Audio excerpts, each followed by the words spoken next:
Hey everybody, I'm Grandmaster Ben Finegold here with our weekly lecture series. My tardive dyskinesia is acting up, so that's why we started streaming on Kick. We can stream on Twitch and Kick, and then I can Twitch and Kick. So you are what you eat, or something. So you guys can make fun of me in the chat like you always do, and so forth. Mainly and so forth. I have to get up at 4:30 in the morning because I have an early flight to Michigan to visit my friends and family. Pretty quick trip. But before my trip, we got this lecture in with Vasyl Ivanchuk, formerly known as Vasyl Ivanchuk. And this is a very strange Wikipedia article because it doesn't mention that for the first 35 years of his career, he was known as Vasily. And in some of the game scores, it says Vasyl Ivanchuk. And the last 10, 15 years or so, for reasons I don't understand, he's been known as Vasyl. So he's now Vasyl Ivanchuk. How much wood could a woodchuck chuck if Ivanchuk could chuck wood? Or something like that. And the answer is fries. This is Great Players of the Present, Vasyl Ivanchuk, sponsored by Eddie Flores. Thanks for sponsoring the lecture. And when I do great players of the past or present, sometimes great players of the past are alive. They're just older and they're not great anymore, or they don't play anymore. And Ivanchuk is old enough to be great players of the past, but he's too active to be great players of the past. Ivanchuk plays tournaments all the time. He's still playing. He's still top 100 in the world. So he's great players of the present because you could see him at a tournament. You could also see him at a checkers tournament, but he's not as good at checkers as he is at chess, but he's very good at checkers. I was told that he's about 2,000 strength if you take a chess rating, strength-wise. So he's of all the super grandmasters in chess, he's the best checkers player. Also plays in checkers tournaments, but mostly chess tournaments. The first time I heard of Ivanchuk is a very funny story. I was at the World Chess Festival in St. John, New Brunswick, 1988, before you were born. And all the best players in the world were there because they had the World Blitz Championship, where first prize was $50,000. In 1988, $50,000 was $1 billion today. And that tournament was won by Mikhail Tal. Karpov and Kasparov both played, and lots of other strong grandmasters. It was a knockout event. Yasser Seirawan, well known for blitz chess, got knocked out in the first round because the tournament was tough. Anyway, there was a player playing in the candidates matches in St. John, and his name was Valery Salov. And we could do great players of the past on Valery Salov, even though Salov, I think, is younger than Ivanchuk. Well, it's close. They're about the same age. Salov quit chess a long time ago, mainly due to craziness, but he thought everybody was against him. And even though I was against him, it didn't mean everybody was. Anyway, Salov was talking to my friend, FIDE master Fred Lindsay. And Fred Lindsay said to Salov, "Are there any great players in the Soviet Union that we haven't heard of yet, and they're going to become famous later? You know, unknown players that are only known in the Soviet Union," which in 1988 was a reasonable question. Now that question makes no sense because if somebody is good, we already know about it. But in 1988, if somebody was good in the Soviet Union, unless they left the Soviet Union and played in international tournaments, you didn't know. And Salov said Ivanchuk. Okay, Ivanchuk was an IM at the time. So that was good predicting. And a few months later, Fred got a phone call from a friend of his who's about 2,200. And he said, "Fred, you'll never guess who won the New York Open." And Fred had no idea who won the New York Open, but he remembered his discussions with Salov, and he said Ivanchuk. And nobody heard of Ivanchuk, so that guess made no sense. And the guy said, "Who told you?" And he said, nobody told me, I just guessed. And so he was right. Ivanchuk won the New York Open about 2 months after Salov said, watch out for Ivanchuk.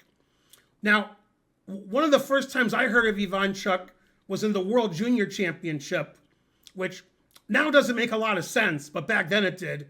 Nowadays, if you're 17, you're already the world champion. God damn. Okay, so Ivanchuk was playing in the World Junior in like the late 80s, maybe 87, 86, 88, one of those 80s. And he was winning the tournament. He had like 5.5 out of 6 or 6.5 out of 7, something like that. Anyway, then Ivanchuk started drawing all of his games, drawing the first place, because he'd already won so many games. However, he was caught by a French grandmaster, which we could do great players of the past, Joël Lautier. Joël Lautier later became top 10 in the world, but quit chess and got a job working for a billionaire. So he made his own money, and he's in banking and international affairs, and he quit chess. So you've never heard of Joël Lautier. His last name is spelled Lautier. If you're in your 60s or 70s and you remember chess back in the 80s and 90s, then you probably remember Joël Lautier. He was the best player in France for a very, very long time.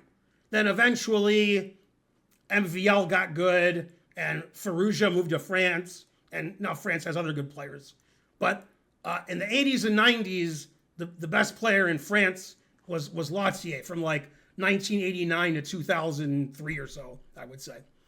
Anyway, Lautier had no draws in the World Junior Championship, confusing the audience.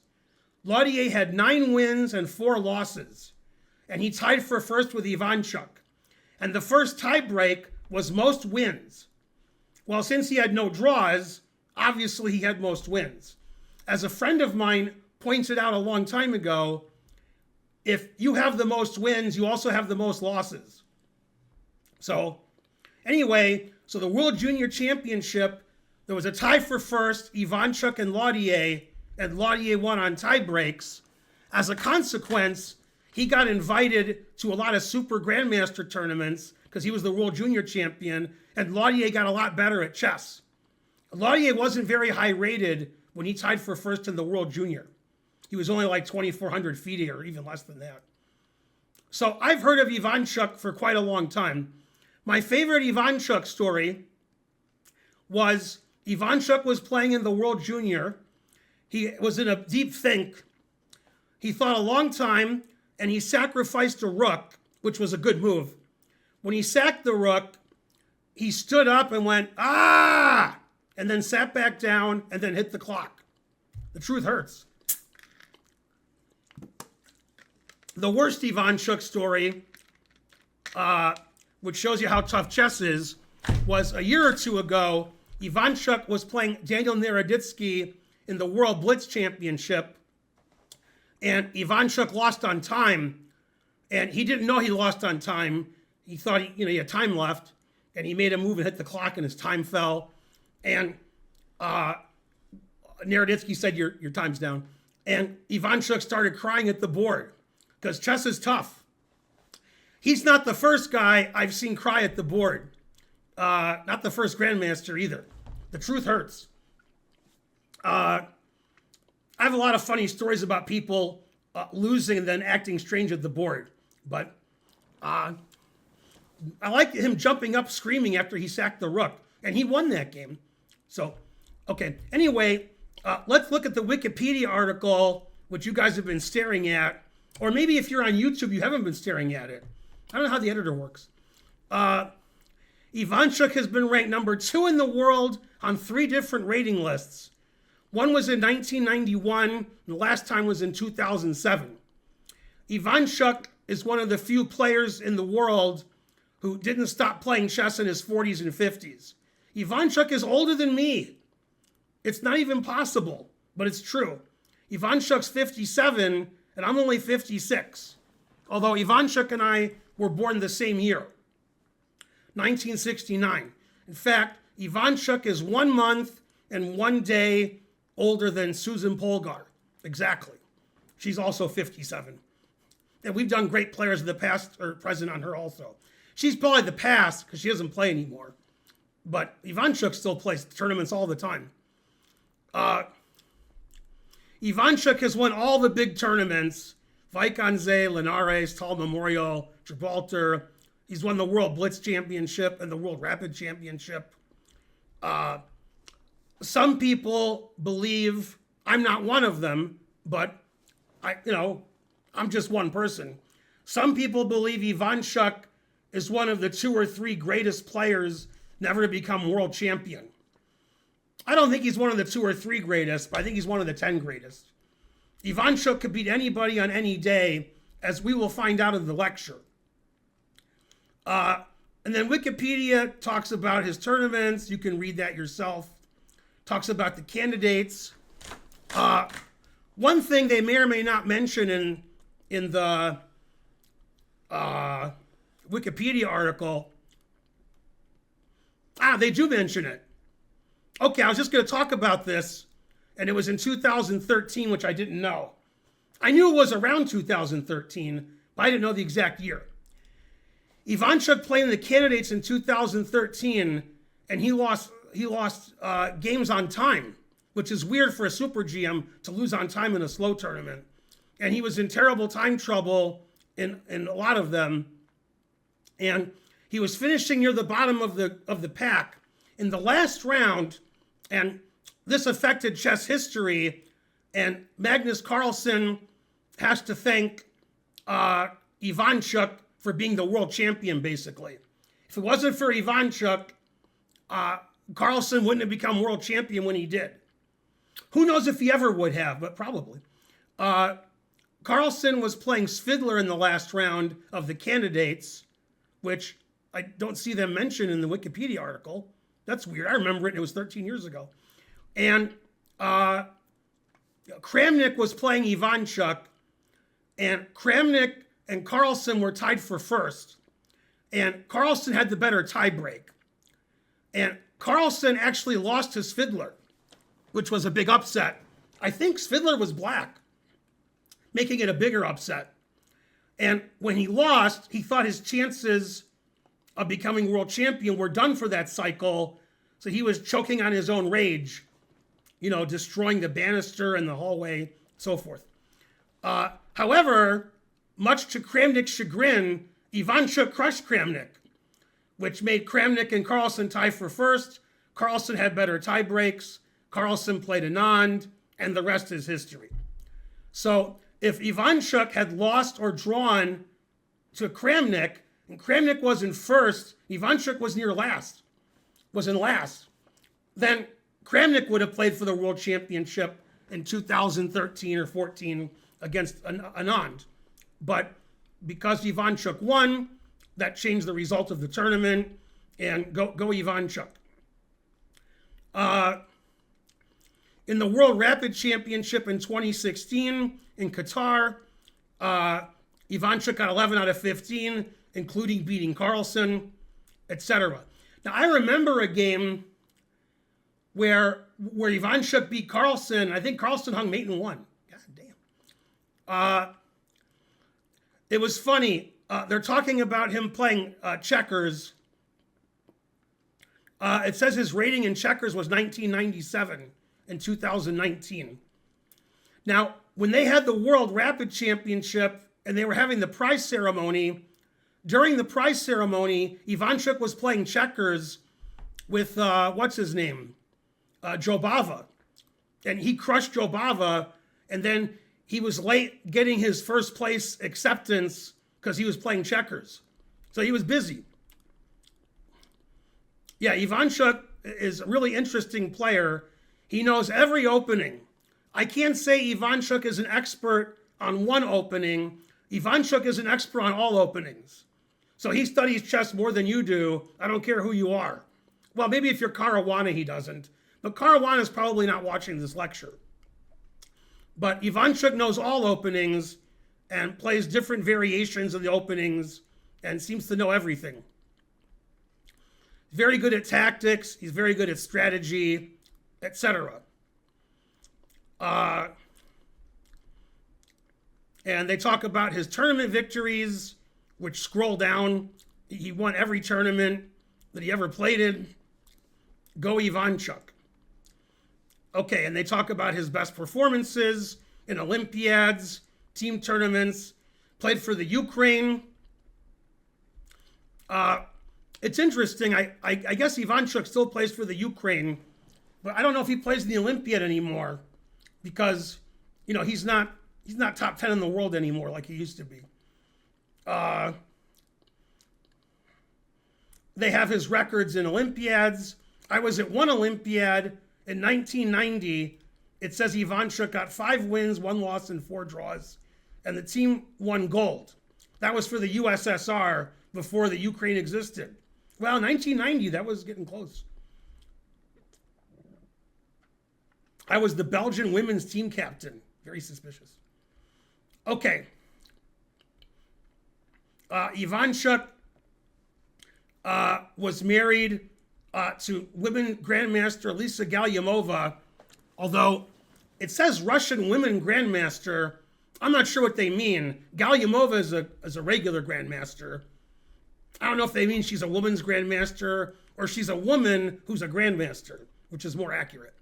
And they divorced, and he's been married a second time.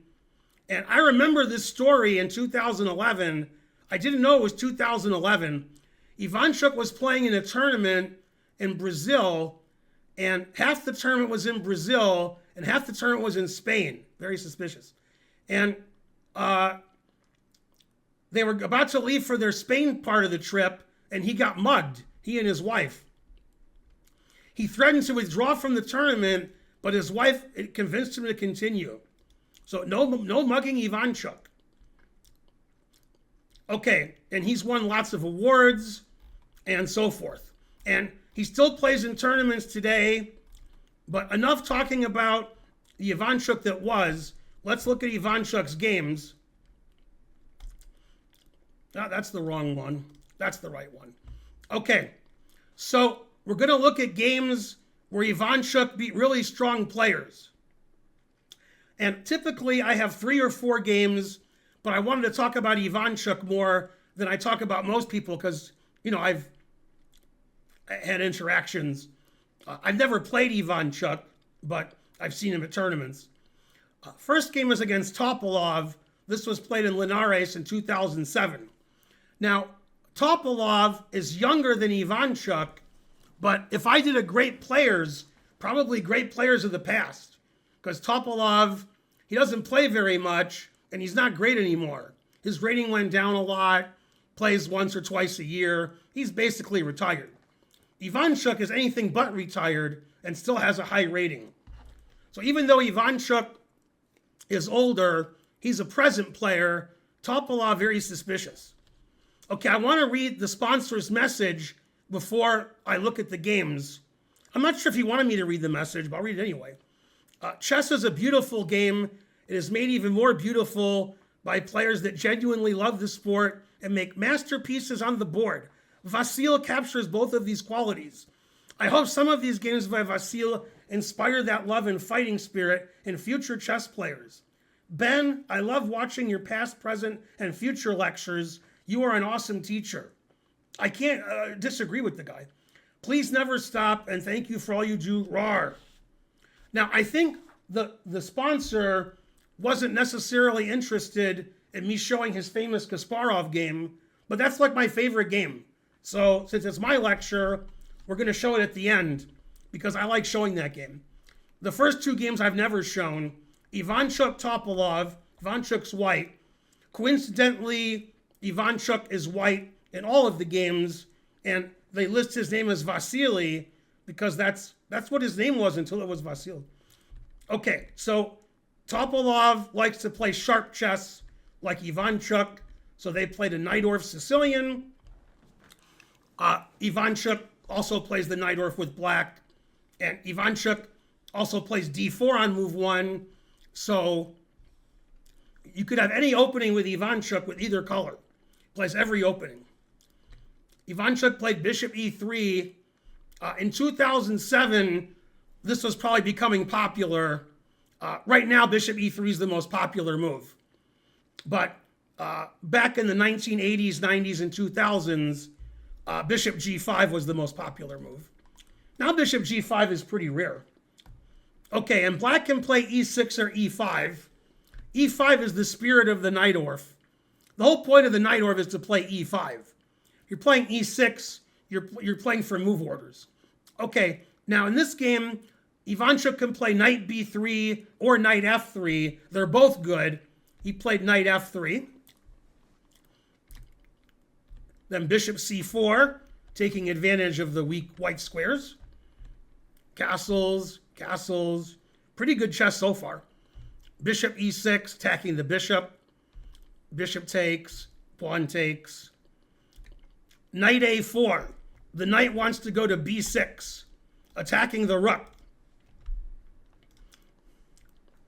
Typically, white wants to play c4 later and make this d pawn backward and weak. So he's getting the knight out of the way. Knight b6 is a really strong threat. So black played knight g4, attacking the bishop, confusing the audience. And I always tell my students, if you can play knight g4 in a Sicilian, that's good. Knight g4 is what you want to play. That's why white often plays f3 or h3. And now if you play knight b6, now black wins. Knight takes e3, f takes e3, queen takes b6, and this would be in Ivanchuk's greatest blunders. That wouldn't be part of an Ivanchuk lecture. That would be a how to beat Ivanchuk lecture. Okay, so Ivanchuk played queen d3. They traded on e3. Again, knight b6 is annoying. So b5, giving the rook a square, and Ivanchuk plays knight b6 anyway. The rook has to go to a7. And now Ivanchuk does something that's very interesting. It's interesting for you, and it's interesting for me. Plays knight d5, where the knight's hanging, and he never moves his knight off of d5. He keeps it there for like 30 moves. Not really, but it seems like 30 moves. So he has a discovered attack on the rook on a7.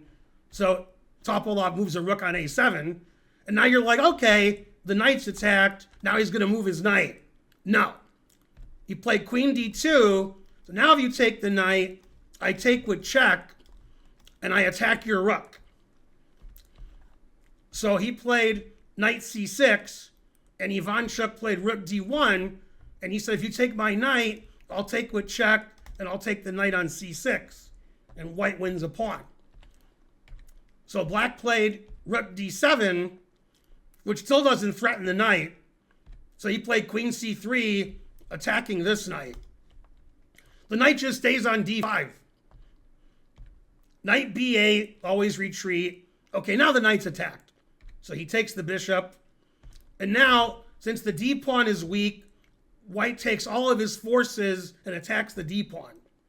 He plays rook d3, and rook d1. And black defends the d pawn. Black's rooks are pretty passive. Ivanchuk puts it in h4. They move around a lot. Ivanchuk attacks the e6 pawn. Plays a4. That's one of my rules. When black has a pawn on b5, you play a4. And Topalov doesn't defend his pawn. He plays tricky instead. Plays queen g6, attacking the e4 pawn. Takes, takes, rook e3, defending the e4 pawn, and still threatening the pawn on b5. Topalov ignores it again, plays knight a6. Ivanchuk says, yay, I'm a pawn ahead. Knight c5, attacking the pawn on e4. Queen c4. And Topalov thinks he has compensation for his pawn because he activated his rook. His rook's on a nice open line instead of behind the d pawn.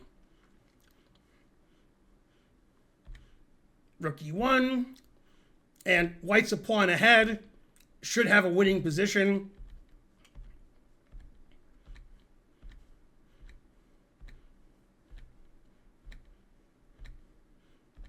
Nothing much happens.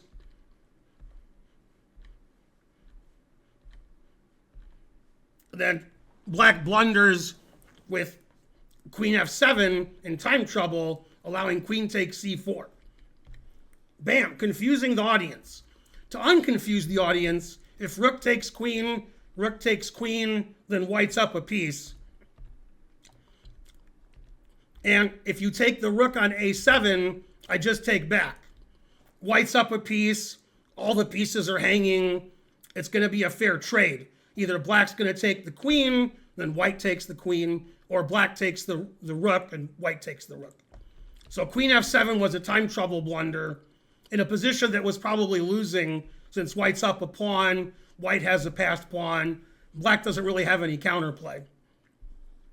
So a blunder from Topalov, sealing the win for Ivanchuk. Nice tactical win. Don't put your queen on the same rank as a rook. You'll get into trouble.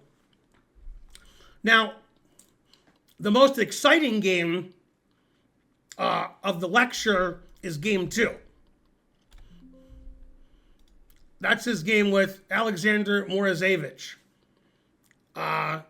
This game was played in 1996. Probably in the 1990s and early 2000s was when Ivanchuk was in his prime. But Ivanchuk been 2,700 FIDE for 30 years. Okay, they played a French defense, which Ivanchuk sometimes plays with black. Knight f6. When I played the French defense, before you guys were born, I played the Winoir with bishop b4. Almost nobody plays that anymore, although Yuri Shulman played it 10 years ago. In fact, Yuri Shulman only played the Winoir, and he beat Nakamura in a nice game in the US Championship. But okay, knight f6 is what they usually do, and this is the main line of this line of the French. Black has a lot of moves here. Morozevich played bishop e7. You can also take on d4. You can play queen b6. Play a6. Okay, he played bishop e7. He took on c5. He figures if the bishop's going to take, black lost a tempo playing bishop e7 first. So he took with the knight. Bishop e2, he wants to keep his bishop. Castles. Pretty solid, not going for too much. White has a slight advantage because black's bishop on c8 is so bad. Bishop d7. a3, not very exciting. Bishop e8, always retreat. This indicates black wants to play f6 or f5 and then put the bishop on h5 or g6, depending on the situation.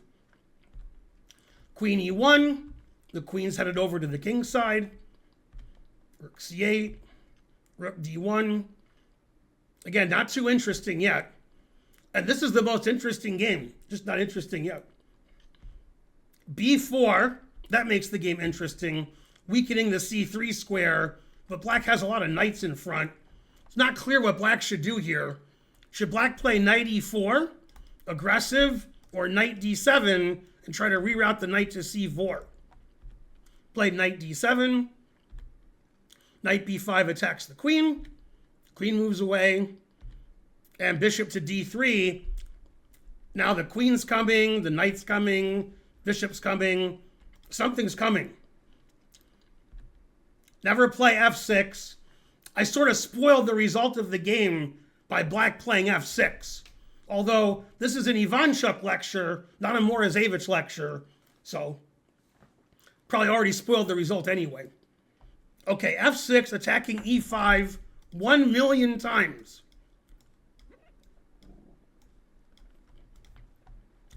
Queen h4, threatening queen h7 or bishop h7. They both win. f5, you can't take en passant because he played f6 to f5. And if you're watching on YouTube, only about half of you know what en passant is anyway. So you don't even understand what I'm talking about. Okay, Ivanchuk saw that his queen was attacked. That's why he was the second best player in the world. Put it at h. Knight b6. Here comes the knight to c4. Bishop takes b6. I guess the knight's not going to c4. and g4. Without the knight on c4, black doesn't have a lot of counterplay. Black doesn't have a lot of oomph. Black's very passive.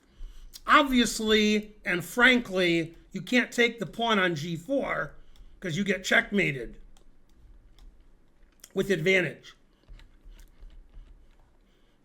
So he plays g6, blocking up the f5 square, defending it. Takes, e takes f5. Always play e takes f5. That's actually not related to this position, but it was funny to say nonetheless. Rook f2. Here comes the rook to g2. Knight d8. That's why he took with the e pawn, so his knight could go to e6. Knight d4. And look at black's pieces. They're all on the back rank except the bishop on e7, and white has the knights bottling up the d4 square. White has a big advantage. Black's pawn structure is not very good either. Put it in h, rook g2, rook c3, finally an active move. Knight h4, threatening knight takes g6 check with the pin on the h pawn. Knight c6, threatening the knight on d4. Knight e6, attacking the rook, and the rook defends the g pawn. Okay, in this kind of position, it's screaming out that white should play some kind of sacrifice. So in this position, Ivanchuk played knight takes f5. Always play knight f5. And if I was black, I would take that knight, because if I don't take the knight, I'm getting attacked and I'm down a pawn. If I take the knight, I'm getting attacked, I'm up a piece. So now, of course, these guys see more than I do, so they calculated variations, and Morozevich said, man, I can't take that knight.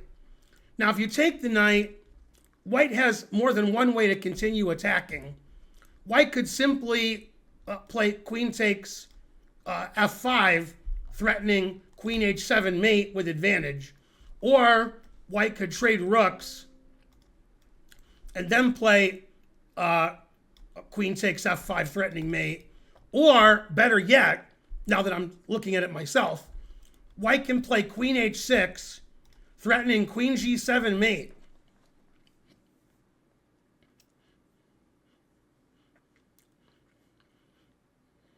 I'm looking, but I don't see a defense. Maybe you guys on YouTube can type in the chat or the comments, here's the defense. Always play bishop f8, gets mated in 1, so that's not good. If king f7, with the idea of check takes, I think white can just play bishop takes f5, threatening queen g7 mate. I don't like black's position. Yeah, no wonder black didn't do this. This is terrible. Okay, so instead, black played a very tricky move, making it more exciting for you at home. He played queen c8 with all kinds of pins and attacks and threats. Complicated. Also, this bishop on d3 is pinned. Confusing the audience. Okay, Ivanchuk played rook g3. That defends his queen. It unpins the bishop, and it does something very nasty. Now, my good friend trying to learn is watching this live. And sometimes he steps away from the computer, so then I can't talk to him about the position. But whether he did or not, this is a trying to learn special. Trying to learn recommends this for white. If queen takes knight, white has a brilliant way to win, which only trying to learn and the sponsor can find. Can either of the people watching the lecture live show me the winning move for white? Is it queen takes h7? Queen takes h7. God damn. King takes. Now, when Morphy was playing chess, that's what would have happened. We'd be like, damn, Morphy was good. But Morphy's opponents were a little suspicious. And Morozevich is not suspicious. He's top 10 in the world sometimes. 27.99 FIDE at his peak. So he's not going to miss mate in 2. Bishop h4 mate. So rook g3 has the threat of queen takes and rook h3 mate. But Morozevich saw that. So he played h5. He doesn't want to get mated. Now white's knights are all hanging. White played knight h6, attacking the rook and defending his knight on e6. What's funny is, not only is white attacking, white's actually ahead material. White's a pawn up, and the rook is trapped. The knight's got that rook. Rook g7, bishop f5, confusing the audience. Of course, if white takes the rook, they trade queens, then the knight on h6 is trapped. Probably still good for white, but no reason to trade pieces going to an endgame where you can sacrifice pieces. Okay, now, if it was white's turn to move, white would play rook takes rook, winning a rook. And knight takes rook is also winning. So bishop f5 is a really nice tactic. Okay, with the rook on c3, that's a rook. So he played rook takes g3, queen takes g3. If you take the bishop, you get mated in one. If you take the knight, you lose your queen. If you do nothing, knight takes rook is good. So he played queen b8, rook takes d5, getting his last piece into the attack. Rook h7, bishop takes g6, rook takes h6, bishop f7, double exclam. If I was white, I would have played bishop takes bishop, threatening queen g7 mate. Then my opponent would have stopped queen g7 mate, probably with rook takes knight. Then black's up a piece, and white has a good attack. So probably that's not even good for white. Ivanchuk played bishop f7. He's got two checkmates, one for each of you. I don't know which move is the best this game, when he played knight f5 or bishop f7. Bishop f7 threatens this mate and this mate. That's two checkmates. Now, Morozevich is better than me, so he stopped checkmate, whereas I could not. He resigned. No, I would resign too. I would be like, man, that's checkmate and that's checkmate. I resign. So notice black's pieces, with the exception of the rook on c3, which was soon traded, were on the first couple of ranks most of the game. And Ivanchuk had a brilliant attack, crushing Morozevich, winning the game. And those guys always had exciting games. Sometimes nowadays we have boring games because the players are boring. But we don't have to have tournaments where all the games are draws. We can have exciting players like Ivanchuk and Morozevich. Then it's not draws anymore.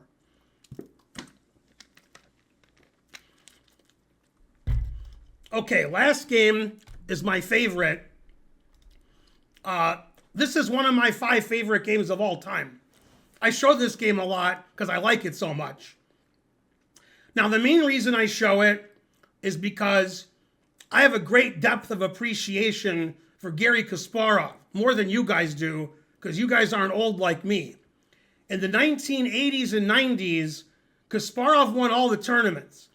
Now, if you're alive now, and you're in your 20s or 30s, or even your teens, you're like, Carlsen's the greatest player ever. Go Magnus. What you don't realize is that even though Magnus wins every tournament he plays in, and his rating was 2880, god damn. Okay, what you don't realize is that most tournaments that Magnus wins, he wins by half a point or a point. Most tournaments Kasparov won when he was in his prime were by 3 or 4 points. So Kasparov was way better than everybody else, except for Karpov. Karpov and Kasparov were the only match for each other. Otherwise, they just won the tournament. And unfortunately, Carlsen doesn't have somebody like that. Carlsen sometimes doesn't win tournaments, occasionally, but usually Carlsen wins the tournament by a point, half a point. And that's like every tournament. So Carlsen wins all the tournaments. Kasparov wins all the tournaments by 3 points. Now, I was at Tilburg 1990 or 1991, unless it was 89. It was one of them. It was 89, 90, or 91. You can look it up on the internet. And it was a double round robin, 8 players. Now, for you math geniuses out there, that's 14 rounds because you play 7 other people twice. 7 times 2 is 14. Kasparov, and this was all super GMs, Kasparov got 12 out of 14. God damn. With white, he got 7 out of 7. And with black, he had 3 wins and 4 draws. And second place was Korchnoi. He got 8.5. That's not really a competitive tournament when somebody gets 12 and second place is 8.5. Then third place was like 7. And all the players were strong grandmasters. And there are a lot of tournaments like that. So Ivanchuk beating Kasparov isn't a big deal. It's a big deal when Ivanchuk crushes Kasparov and makes Kasparov look like a baby. That's a big deal. That's why I like this game so much. It's like the worst beating Kasparov ever took. If you like watching Kasparov lose, there was a Blitz and Rapid tournament in St. Louis. Kasparov lost a famous game to Wesley So, where Wesley sacked all his pieces and Kasparov got checkmated. And Kasparov said it was like Morphy versus amateur and I was the amateur. Truth hurts. Okay, so that was when Kasparov was already old and retired. This was when Kasparov was in his prime. World champion Kasparov, 1991. Okay, they played a Sicilian. As you noticed from the previous game 1 of this lecture, Ivanchuk played d4 against Topalov, which he usually does. Against Kasparov, he played bishop b5 check, because Ivanchuk plays everything. Might as well get Kasparov into something he doesn't know. And they played some theory, where white's considered slightly better. And here I think Kasparov made a mistake. That's my opinion. Kasparov may have a different opinion. He played h6. I think typically h6 is a mistake in these positions because you don't want your pawn on h6 and you're just losing a tempo. So black has the 2 bishops, but white has the what else? White has the better pawn structure and more space in the center.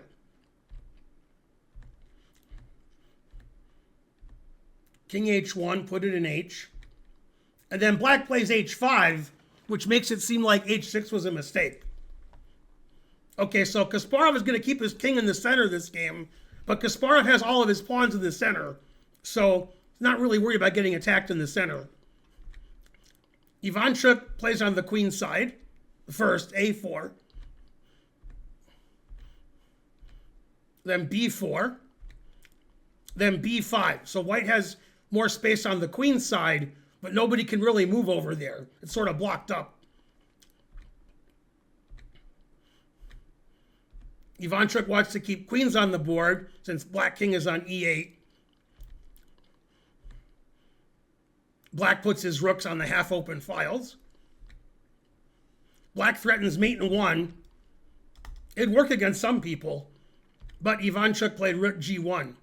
It's like when he played king h1, he knew he could do that. That was the only threat Kasparov made the entire game, was threaten mate in 1. Then Ivanchuk saw it. That was the end of Kasparov's threats.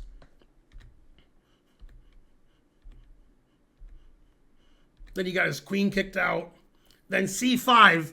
This is a clearance sacrifice. We're clearing the c4 square for the white knight. The white knight wants to go to c4. Probably Kasparov overlooked c5. If you take with a rook and I play knight c4, you can't defend your b pawn. If you take with a b pawn and I play knight c4, you can't protect your d pawn. Plus I have a passed pawn. Kasparov took with the rook. Then he played king f8 so that after knight takes b6, he could play bishop e8. So Ivanchuk sacrificed a pawn temporarily, but now he has a passed b pawn.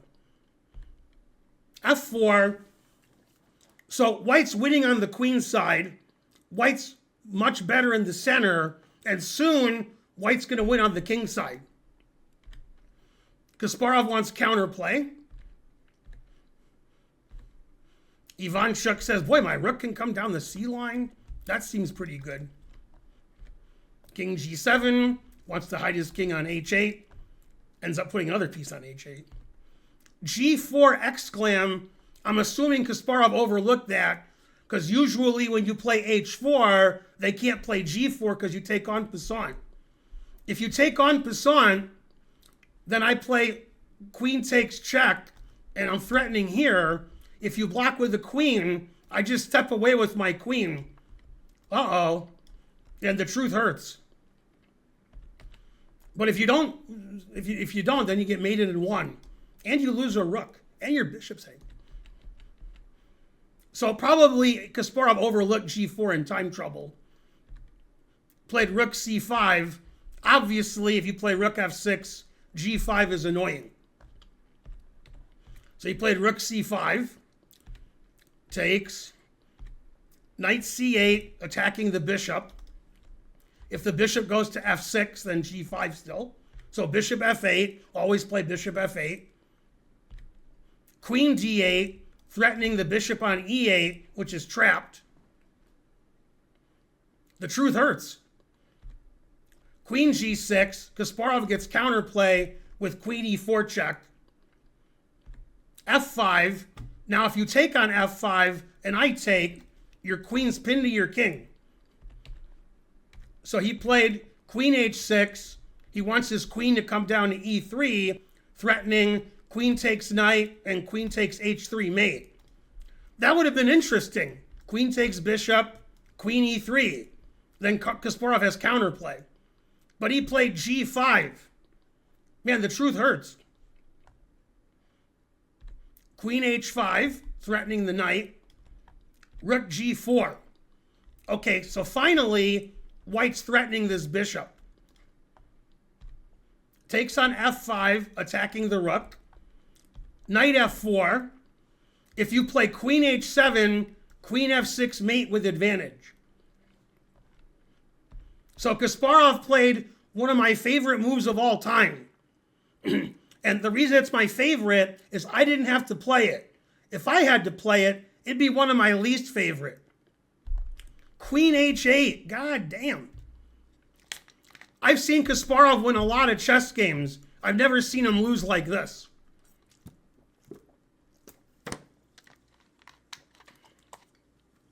It's the beating of a century. Queen F6 check, King H7. It's good that he didn't resign because now you get to see the biggest beatdown of all time. Rook takes H4 check. Now Kasparov wishes he would have resigned a few moves ago. That's the most winning position in chess history, and it was against one of the greatest players of all time. He didn't look like it that game because this isn't a Kasparov lecture. This is a Kasparov lecture. I'd show you games where he saw 20 moves ahead and sacked all his pieces and beat Karpov 1,000 games in a row. But it's an Ivanchuk lecture. So I show you the game where Ivanchuk makes Kasparov look like a beginner. This is one of my favorite games just because Kasparov was black. If this was like Ivanchuk Finegold, that would be a terrible game. Nobody wants to see that. But Ivanchuk Kasparov, nobody beat Kasparov like that. Nobody ever beat Kasparov, but not especially like that. Kasparov was 2,800 before it was fashionable. Anyway, I hope you guys read more online and get books on Ivanchuk. Great player. He's still playing. You could still play him. Go to some tournament Ivanchuk's in and play him. That'll learn you. Now, in Tata Steel this year, about 4 months ago, Ivanchuk played in the B group and he came in second. Andy Woodward came in first, the American GM. He's only like 16. So Ivanchuk was half a point away from playing in Tata Steel A group next year. And maybe they'll invite him. Okay, that was the lecture on Vasyl Ivanchuk, formerly known as Vasily. I want to thank our sponsor again, Eddie Flores. If you want to sponsor a lecture, contact my wife Karen. Her details are in the description, and you can sponsor the lecture on the topic of your choice, like Artemis, the Turkish kid who's 2,700, 14 years old. That would be a good lecture topic, for example. I'm Grandmaster Ben Finegold. Thanks for watching, everybody. Thanks to our sponsor. Thanks to all of you on YouTube. Please like and subscribe and leave a comment. It helps out the channel tremendously. I'll see you guys next time. Bye, everybody.